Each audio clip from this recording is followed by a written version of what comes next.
नगर मंदिर व गौशाला पर भू माफियाओं के साथ अवैध निर्माण को संरक्षण देने वाले तन्मय चौहान को बर्खास्त करने की मांग की गई।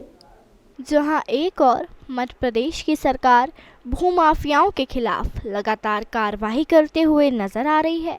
इसी कड़ी में भूमाफियाओं को संरक्षण देने वाले तन्मय चौहान के खिलाफ Congress committee media panelist Pramod Kumar Dwivedi ने बताया कि जिस प्रकार भवन अधिकारी कलेक्टर को निजी संपत्ति में मंदिर, उपासना स्थल आदि जगहों पर निर्णय लेने का अधिकार है, उसी का फायदा उठाते हुए तन्मय चौहान लगातार गलत फायदा उठा रहे हैं और नोटिस खेल रहे हैं, साथ ही अवैध निर्माण करवा रहे हैं। लेकिन क्या प्रशासन तन्मय चौहान के ऊपर दंडात्मक कार्यवाही करेगा या नहीं? सन 1980 में जब ये क्षेत्र पूरा इतना विकसित नहीं हुआ था, जय श्री राम बाबा से जुड़े हुए कुछ लोगों की ज़मीनें थी और कुछ घर थे, तो शीतला माता मंदिर का एक कच्चा चबूतरा बना और उसमें किसी भी प्रकार की छत उतनी डली है केवल अभी स्लेबें डाल करके आपको दृश्य भी दिख रहा होगा, मंदिर है। 6 गायें थी जो कालांतर में मरती गईं, केवल एक गाय है जो विकलांग है, जिसके पाँव में चोट है, उसके धूप छाँव के लिए है। वो पेड़ों के बीच में एक टीन शेड का बना है, निजी ज़मीन है। नियम ये है कि अगर कोई निजी ज़मीन भी आप अंतरित कर रहे हैं तो अगर उसमें पाक स्थान है, धर्मशाला है, पूजन का स्थान है, मंदिर है या अन्य प्रकार के धार्मिक स्थान है, तो आपको कलेक्टर से परमिशन लेना पड़ेगी बेचने के पहले। इन सब तथ्यों को छिपाते हुए वो जगह बिकती रही। अब जगह सोना उगल रही है, भूमाफियाओं की निगाहें उन जगहों पर लगी हुई है और उस पर मंदिर उन्हें बाधा दिख रहा है। गोपनीय शिकायत सीएम हेल्पलाइन में की गई। सीएम हेल्पलाइन ने भी ये नहीं देखा कि ये मंदिर से जुड़ा हुआ, धार्मिक आस्थाओं से जुड़ा हुआ मामला है। उन्होंने सीधे सीधे नगर निगम को प्रेषित कर दी। नगर निगम में इस प्रकार के मामले पर संज्ञान लेने का अधिकार केवल आयुक्त को है।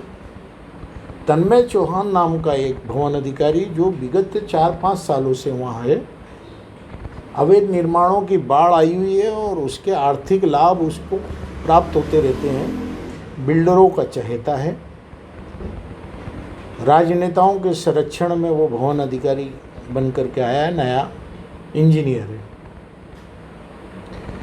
उस व्यक्ति ने नियमों से ऊपर जाकर के नोटिस दे दिया, क्षेत्र की जनता ने उसका जवाब दे दिया।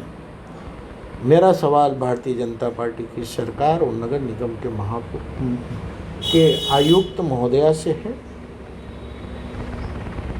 कि नगर निगम के किस विधान में आपको अधिकार है निजी ज़मीन पर किसी भी प्रकार के अतिक्रमण हटाने का या मंदिर हटाने का नोटिस देने का। अगर वो जगह सरकारी ज़मीन है तो आप साबित कर दें। निजी ज़मीन है तो इसका मतलब है कि वो आप निजी बिल्डर के एजेंट बन के काम कर रहे हैं और मंदिर हटाएंगे एजेंट बन करके। ये तीसरा मौका है इंदौर में और उसी क्षेत्र में कि इस प्रकार के खेल चल रहे हैं। मैं इंदौर के ही नहीं, पूरे मध्य प्रदेश के तमाम भक्तों से जो एक दल विशेष का चोला ओढ़े हुए पहने रहते हैं, उनसे पूछना चाहता हूँ कि अब उनके दिल की आस्थाएं कहाँ सो रही हैं। अब उनके दिल में धर्म के प्रति, धार्मिक स्थलों की सुरक्षा के प्रति भाव क्यों नहीं आ रहा है? क्या ये भाव तभी आता है जब राजनीतिक फायदा हो और दूसरे जगहों पर जहाँ आपकी सत्ता नहीं हो वहाँ पर आपको अपना हित नज़र आता है? ये स्वयं आप लोग अवलोकन करके आए कि वहाँ किसी व्यक्ति का निजी मंदिर तो नहीं है, मंदिर सरकारी ज़मीन पे तो नहीं है, रोड तो नहीं बन रही है। अगर रोड बनती तो सारे मकान तोड़े जाते, सबको नोटिस दिए जाते। कितना बड़ा रोड बन रहा है, कब टेंडर हुआ? कुल मिलाकर के तन्मय चौहान एक प्रकार का खेल कर रहा है, एजेंट है और इस प्रकार से वहाँ अवैध निर्माण धड़ल्ले से चल रहा है। मेरा सीधा मध्य प्रदेश की सरकार से अनुरोध है कि उसे सस्पेंड करें, आयुक्त महोदय जांच बिठाएं और उसके पूरे क्रियाकलापों की जांच करें।